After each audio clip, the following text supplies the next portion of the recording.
Hit it again. Keep hitting it. I'm sitting at the light. I'm sitting at the light, and he comes and hits me from the front. You can get out. You're going to jail. Get out. Have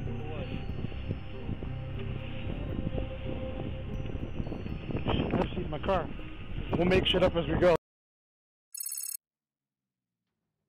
This next incident happened on Highway 17, where a huge crash occurred. When a call came in, Christopher M. Jackson responded to it and rushed to the location. However, just as he was in the rush there, two cars collided. They ended both being totaled, and the drivers were rushed to the hospital. Initially, everyone thought it was the fault of the two drivers, but it was later revealed that the officer was traveling at an illegal speed of 100 miles per hour.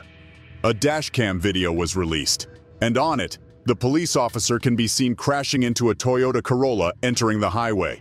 The patrol car flew away, barely missing other vehicles in that area. The officer was taken to hospital immediately, and the driver of the Corolla as well. In the end, they found out that the driver of that Toyota didn't respect the stop sign when entering the highway. A retired traffic homicide detective pointed out that it was the officer's fault just add much, saying, "This could have been devastation, complete devastation for both parties." Complete devastation for both parties.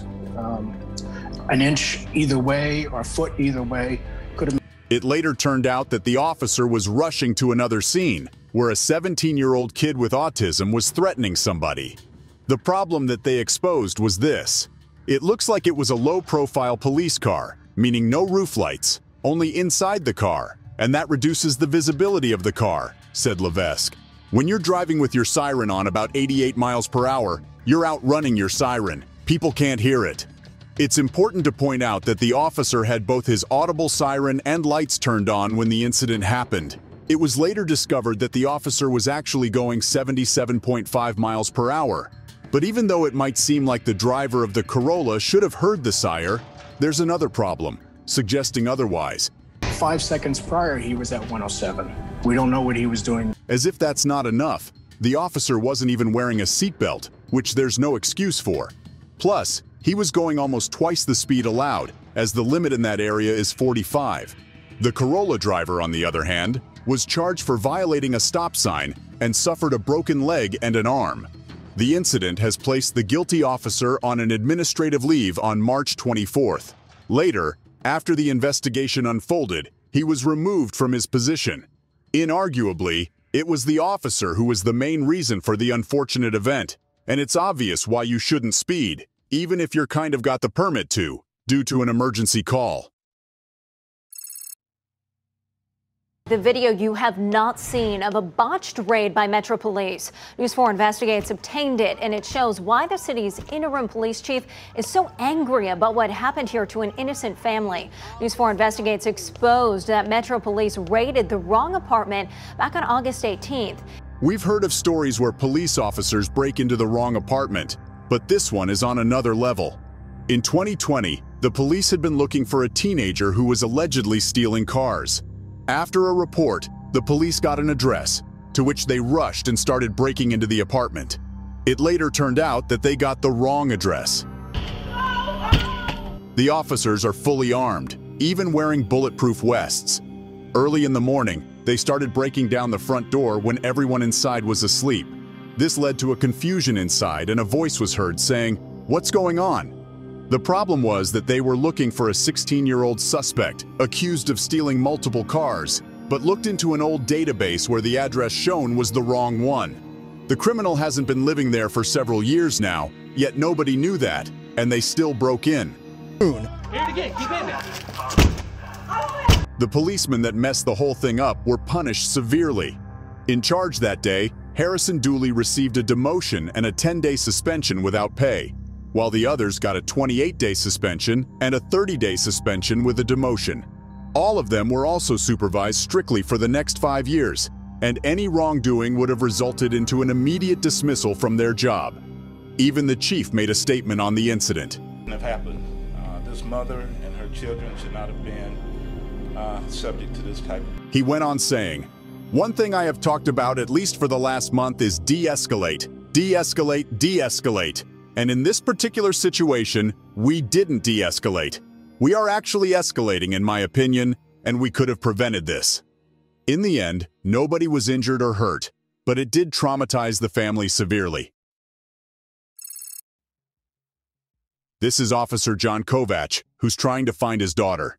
This might seem like a sweet thing, but Kovach was actually in an argument with his daughter Caitlin. And the reason for the argument? Well, her 18-year-old boyfriend, who, put gently, wasn't necessarily his favorite. She didn't want to talk to him, so he decided to take a different approach.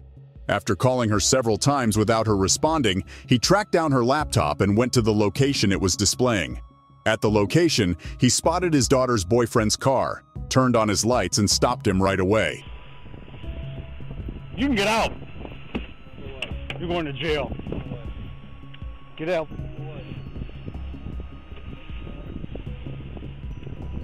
Have a seat in my car.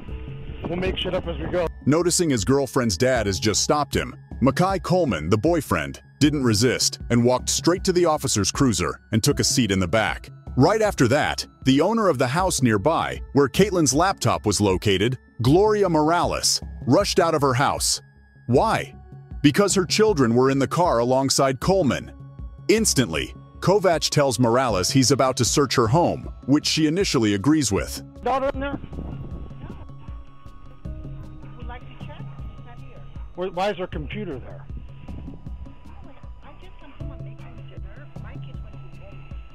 Why would you want to be in my house? I don't know. So if I check and you're lying to me, However, then threatening starts to take place and Kovach wants to give her daughter a ticket for not wearing a seatbelt.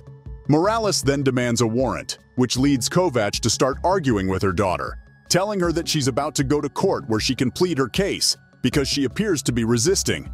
Things get even more heated as Morales raises her voice and Kovach threatens to arrest her. Morales then wants to call 911 to file a complaint, but again, she's threatened by being arrested for making a non-emergency call. But right after that, we get a plot twist. I didn't even see you. Get out of the car. Get in my car. Go ahead, you guys are good. Ma'am, they could go with you. Kovach's daughter was in Coleman's car as well, in the back. He completely changes his mind and lets everyone except his daughter leave, without any consequences. It's obvious that Kovach is abusing his authority in this case, and after being asked why he's taking his daughter, he states that she's been having suicidal thoughts and that he's about to take her to the hospital. Her boyfriend was asking for further proof, and Caitlin was denying her dad's claims, but despite that, he just drives off. The problem here is that feelings got into Kovach's way. Let's take a look at what he said to his daughter's boyfriend one more time. Get up as we go. It's pretty obvious that this is illegal, and no officer should ever make decisions based on their emotions. As a result of the incident, Kovach was fired on May 11, 2018. Yet, there was still a month-long investigation, taking a deeper look on whether he's really broken the law or not. It was also later discovered that Kovach was sure her daughter's boyfriend was a bad person, and she was living with him, despite her parents not letting her. It's all basic teenage problems, but there's a more serious part to the story as well. After an argument between Caitlin and Coleman, Kovach called his daughter when she said, "If I can't be with him, I don't want to be here anymore." Hence the concerns about her suicidal thoughts. But Coleman said Kovach abused his power simply to make their lives worse, as he was not approving their relationship. It's important to note that Kovach used police resources to track down his daughter that day, which is highly illegal. Morales' 911 call also helped with the launch of the investigation. In the end, it was discovered that there was actually another 911 call from a different woman, because her husband threatened her with a weapon in a road rage incident. And the call was happening right in between Kovach's incident. He was summoned by the dispatchers since he was listed as available, yet he failed to respond to the call, which made the matters even worse. When Kovach was dismissed, he appealed the decision, to which Kyle Galenius from the police lodge responded, "Clearly, he acted outside of the purview of his duty as an officer of the law. Despite this, it is still our job to offer our members fair and neutral representation, such as John Kovach, as requested." However, despite what he did, he was ultimately fired and had no way of going back. In this next incident, a car was reported as wanted, with the driver allegedly being armed and dangerous. Looking for a silver sedan, the police spotted it at the Richmond Highway and South Kings Highway in the Mount Vernon district and proceeded to commit a felony vehicle stop. The irony behind this incident was that they technically didn't get the right car. Usually they make an all-around mistake, but this time, the car turned out to be that actual car they were looking for. However, the people inside were not. There were 4 people in that car: a mother named Jamie Kimball, her friend, a 6-day-old baby, and another child. And they were headed to Walmart, which is the most innocent thing ever. All of a sudden, though, they weren't just stopped by the police, but the police car straight up crashed into them. Take a look at this video that Jamie posted on her Instagram. Sitting at the light. I'm sitting at the light and he comes and hits me from the front. The police didn't have their lights on, and the sirens were off as well. They have later admitted to colliding with her car, but at a speed of only 10 miles per hour. But Jamie said it didn't feel like it. Quoting her, "Everything happened so quickly. All I knew at that point was that I was in pain. I wanted to know that my babies were okay in the back, and I didn't know why the hell I was being stopped." She had only just given birth 6 days ago, still rehabbing from the C-section procedure. They also pointed guns at the 2 women and put them in handcuffs. The reason for the stop was that their car was allegedly involved in an incident in another neighborhood, and the women inside were stated as armed and dangerous, which is ridiculous, since Jamie was giving birth in the hospital at the time of the incident that she had been accused of. In their statement, the police explained that the car was definitely the one they were looking for, but the people inside were not right and weren't the ones involved in the other incident. They also added, further information confirmed the stop vehicle was the wanted vehicle involved in an incident in Arlington County, and they requested the car be stopped so the occupants could be identified. This leads us to the main problem. Jamie had recently bought the car, so it was registered to her. However, the police looked into the old records, where she wasn't yet the owner. After being explained the situation, they released Jamie and the others, also offering them medical treatment for the injuries they had endured during the encounter. Despite that, she still demands an apology. That's something that can be taken back. We didn't receive an apology for how we were treated. It's not the arrest that was problematic, but the long-term effect this will have on her and her family. Probably forever for me and my 5-year-old.